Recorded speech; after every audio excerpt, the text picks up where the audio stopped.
Sister, you need to make a peace with her. Bunda, he might make a peace with whoever destroy. He got me a banya, or 200, or a guebo. So, Hogari, you make me in a me. No law, give it me way, no yabome. Where are you going now working here? Oh, we know, I know. I know, sure, it's work. The one in the material, my another KPC. Open us a woman in here. So, if the man support when we were here, You read those out with me. And the key, just happiness. And what's it? So, better stay. What's it to any? Talk of the devil. body. Are you serious? Baba, Mr. Meg. Go. I say, why now? Okay. Here we have ke igwe do buenwa. How bomu? Newe baby here go. Say, so the power. Ko. Without. Ewe rowa. Sister Meg lao. Onya teta mo lao. Kim no way. Ayabomo. No me ro pa. Yi ma we mi ro pa re. Kim ni way kai mo. Daga na nya ovio me na. Nice be. Wa nice maybe. Yeah. Okay, no problem. Ko. Yeah. Amen. Okay, bad. You know. Okay. You are like a winner. Let's see. But I don't know. Come. Give me so. Let's see. You see what I mean? Amen.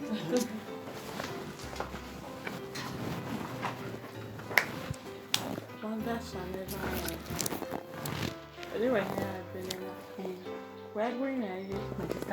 He man, I want to know what if you are. We are good on a man.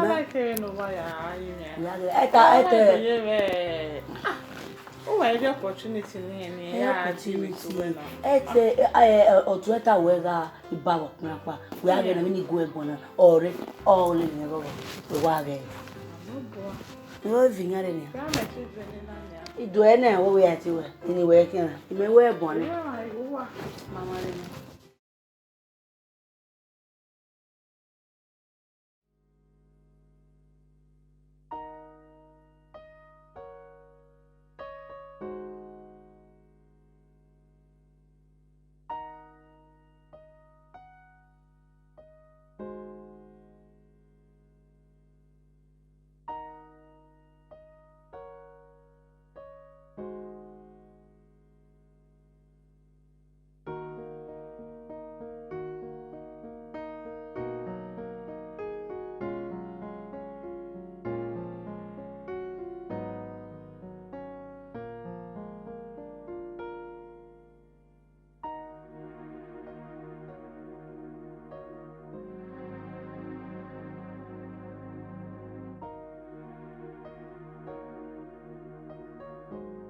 Madam, what?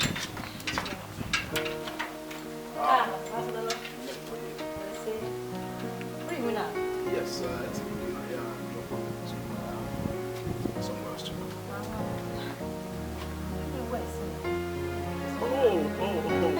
Oh, I see. No, I like you skin.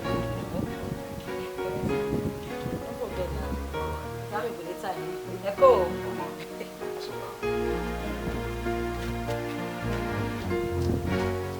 Calm down.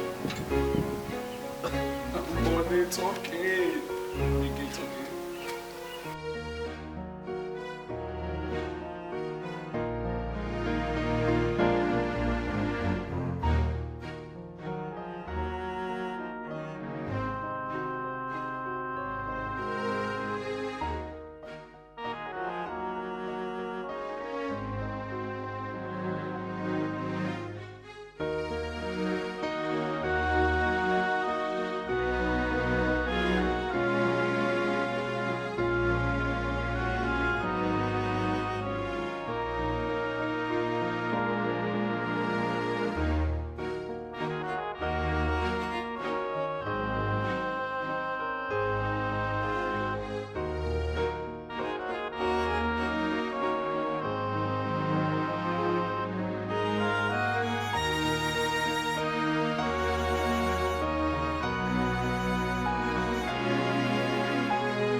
Ele mami sell. Sister, here we me na. Don't mean it. Eh. Here me na. Get it alo. Where when my way na. Abi na wa bo ario wa na wa ya gbegi no wa no. No make na ario bo yen gboda fun re. Ru da bi me mi e ban I saw wa no. Deni wa tenene lady mu ni wa so agbe I mind ni here e wo bo. What I then I boil you one no. Oh, you is a son and a warning. I agbe here. Sister. Me no tana. Imami bad idea you wanna. You try na the right thing alter. But the issue is, ya wanna do beba na ya take action. Awa me okume kumo. Ki we kuma kwa. Everywhere. Oh, you na be lie. Who where I bear where here no nya. O wa carry on ni no ye be woni. It may be go jiwe. Imaya of via dege. Oya on. Ame pa be se bona. O ru me bi akele. Oh, Se no yo me de kele na. Ikwa be like e. No wa we ni ma oni ya o dege. Oh, we no la kan ni. Sai pe we me yati ya. Ni ko wa wo me ko. Yege ni isi amo. Now one need a solution.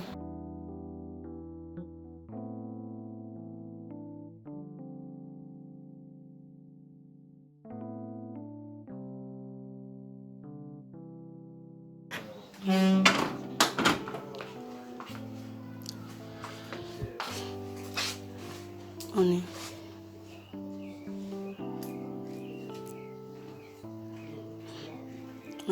Oni ateta mo. What are you not telling Ibi ta ma unu la owo. Kemi ni uwe nu la nu ya bo me. Me igwale zo wo wa na. La o Dominica si la o. La o. So you better go away. Magi Guadezo. Owo me ni.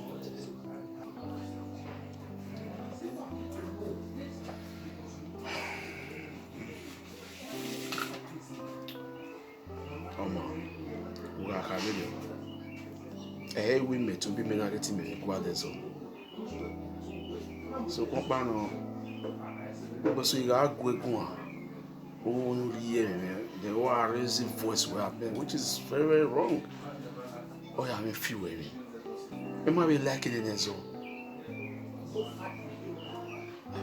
Okay, matter no. I made a promise to your sister Meg.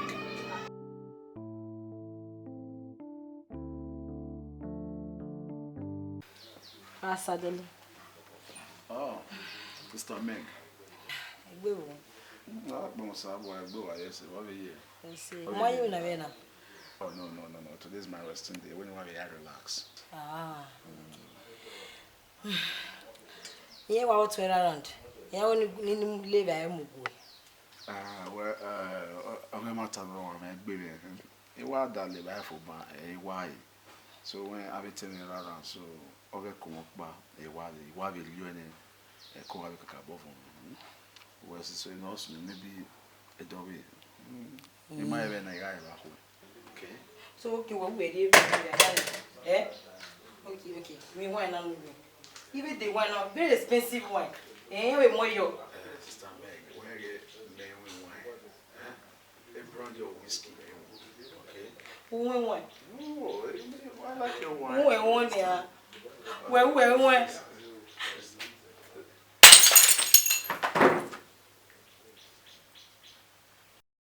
Mo wine na. Uri e me. Ye mi o gonna kere ya stop me gbe. Ya stop me gbe. Me bana. Okay. Relax now. Come on. Oh my God, let's start with you. You high. Let me see. Okay, it's okay.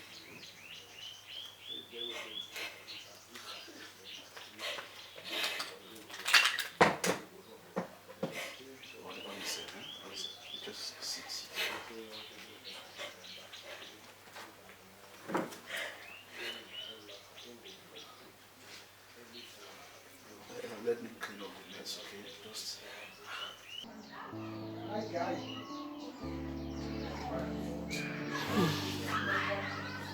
Only I see. So now we no castle. Not on the list.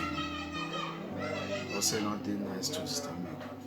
Everything my woman buy. Mr. Bermuda, tell me the meal concerning your wife.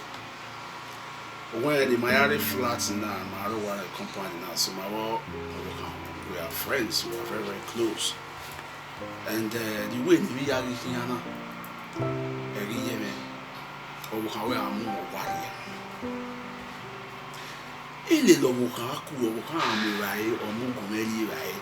I'm just being nice to your wife.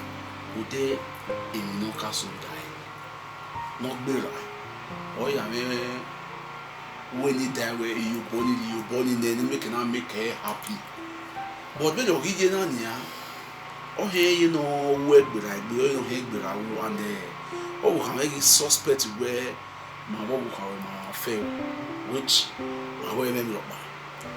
So, Lawu or Bukan, with a cousin of Bukan, a psychiatric hospital now. You have be setting with you born. Now I'm more Bukan, now I'm more at the psychiatric hospital, so that they can check, they can examine her brain if she's okay. Sadolo. Oh, Sadolo. Oh, vous m'avez tiré de mes flois. La janime. Moi, quand j'ai yogé, on a water for pas. That. Oh, qui me. Ni mémoire de psychiatrique. Vous m'avez bien non hier. Shit.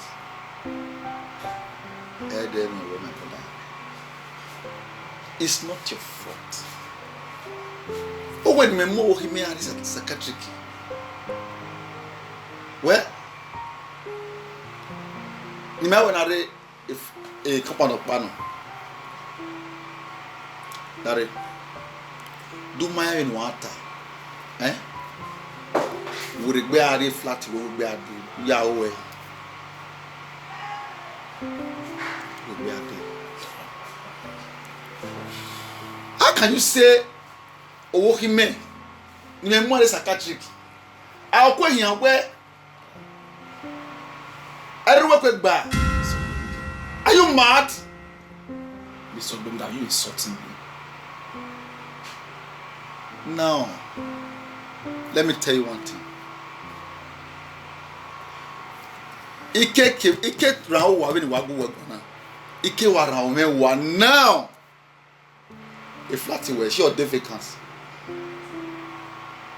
In nowhere. Lao. What day you go? And Utamame now is very nonsense word. Oh yeah. Mr. Bermuda.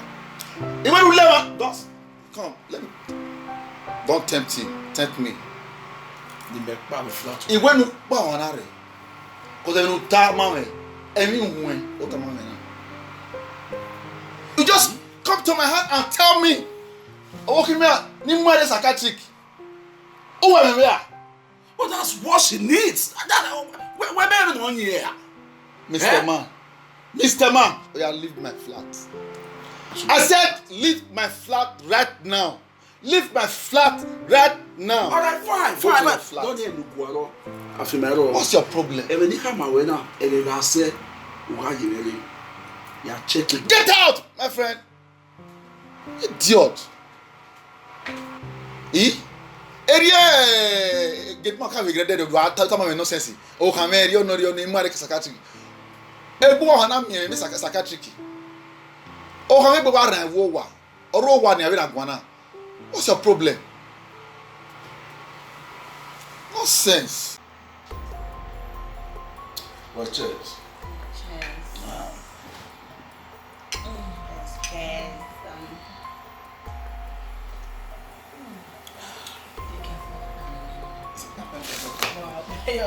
I want to get you, okay?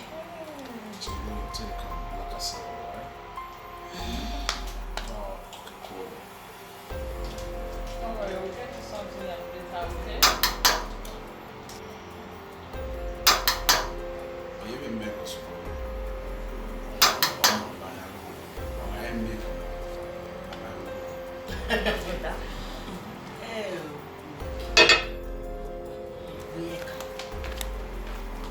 She doesn't want to leave her. I'm in here. Meno, Bava. La Brasa Lorowa. Aruwa. What of his wife? Yeah, Aruwa. Yeah. But you say Brasa Lori Baina. Yeah, Aruwa. Wow. What's your name? Maguia. Magui. Wow. Maguia. Now, me, go in Mukoe. Oh, where I work here. Maguia. Oh, Magui. Where no more I work here. Yeah, the first you know. First. Where I work here. I'm not that for. Come. Yeah, we'll see.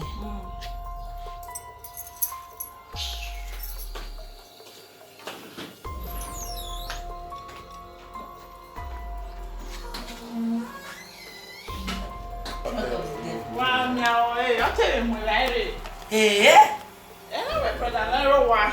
I will handle. I will have a motor to buy, and I will not try. I will have one number. I went more like any mula, and I will remember that enough. Beautiful. You've done well. I think there's something wrong with that. There's something else. I'm not doing normal. What the last time I went to a husband, my wife, when I went, oh, God, came more as a psychiatric hospital so that I can make that exam. The man dropped me out of his house. Opiali. Open one go man open up with one. Yeah, by the man is not even man. Yeah. Yeah, because Obuki, I mean, it's a man of Ohayi, Uda, Obuhani,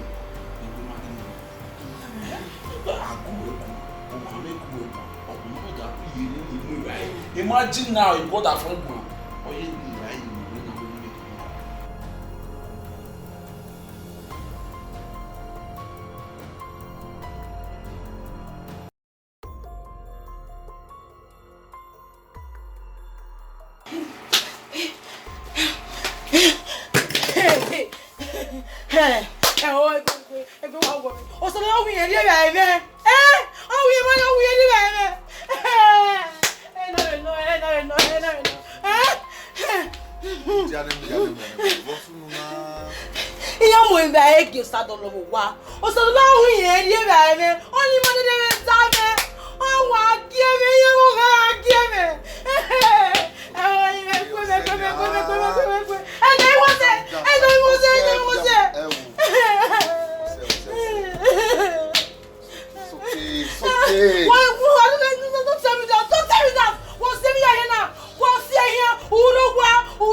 It's okay. Leave me alone! Leave me alone!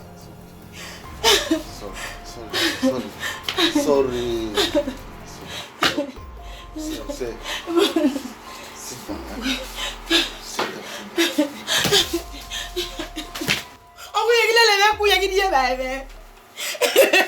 It's okay. I thought it was okay. I said let me now. It's okay. It's okay. It's okay.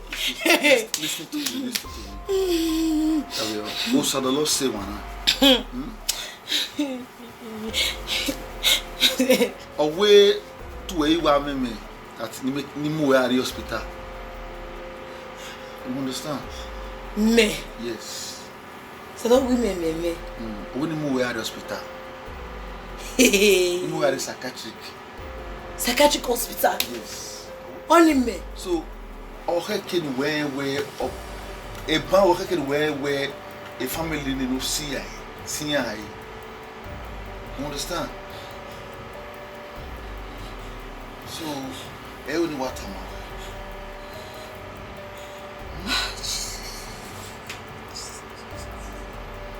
I don't understand.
I was planning to.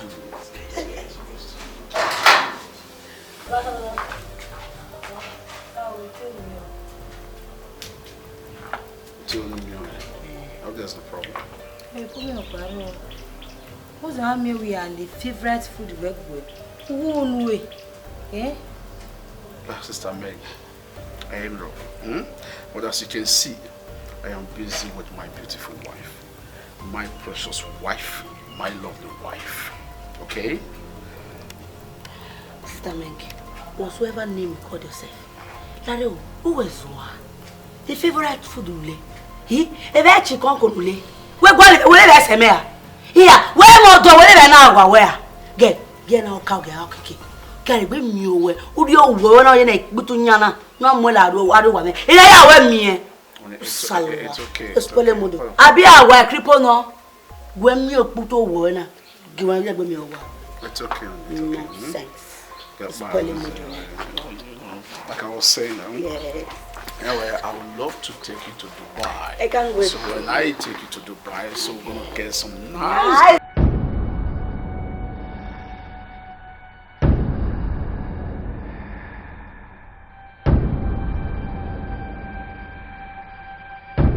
Hell.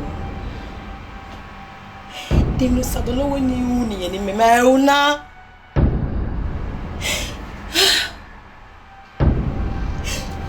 Il est go Sadolo. Il est chani de mwegbe. Eh?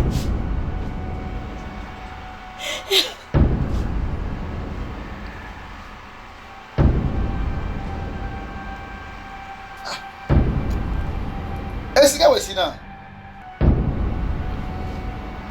Keke banyo. Oh. Did they was on her? Margaret. What is your problem? You are my problem. What a problem in it? It is why I'm Maria. I be going to me How am I your problem? I will just. You are Abuja. You're not in Lagos. Eh? It is not my fault. It's my fault. Anyone knows it's my fault. I can see it's my fault. What's the name of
Margaret. Larry. We are wet below. Well, you will. Bad kilo. Mammy, be football.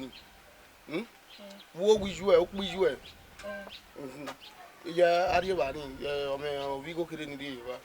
You are here to get to doctor. Let go. Ben, I have a you no qua money. No, Mary, ya 2 gear, more 2 gear, a rewan I am more 2 gear, if I'm away.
Oh, wait. What's that? Oh, yeah, man. Oh, what I tell you what? I must swear. Who ever went here? How don't we Tell you, he didn't know him. Who was given? He don't swear.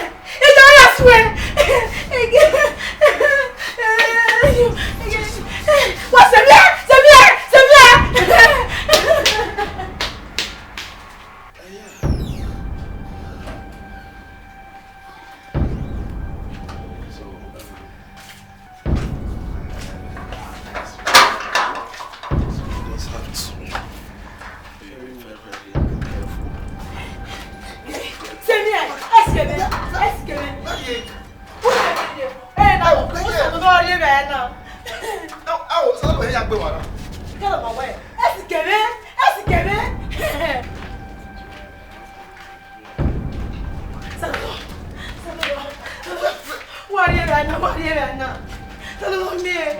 Calm down.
A problem of woman. Oh, Maggie did no more. We can't explain my work. She's having some issue mentally. Okay, nothing more. This psychiatric hospital. Nothing about it. When we feed the man, any buna me way. We know on a deformation disorder or way or affected.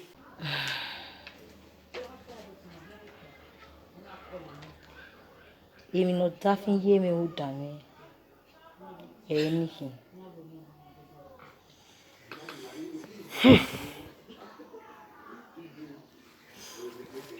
Bege ibniga ta pedero na hinana. Boriri gaji. Atemere ma adua. Oda fun ma be ya kode. Abi ya miewe abi ya riyobo.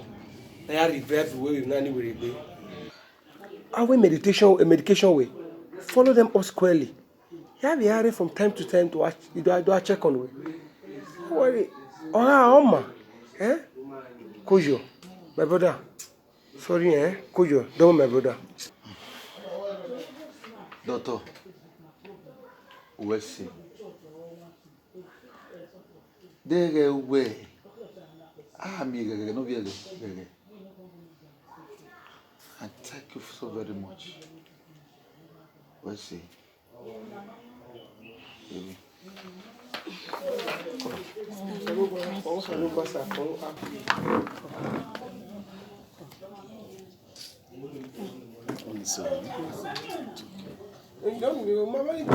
No have here.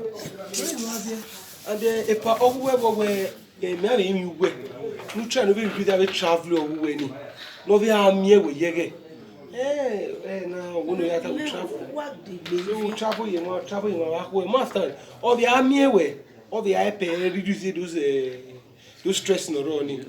Mosa. Everyone.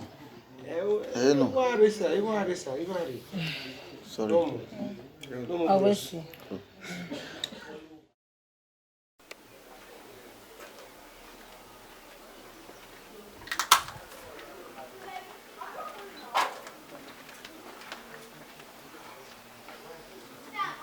TV.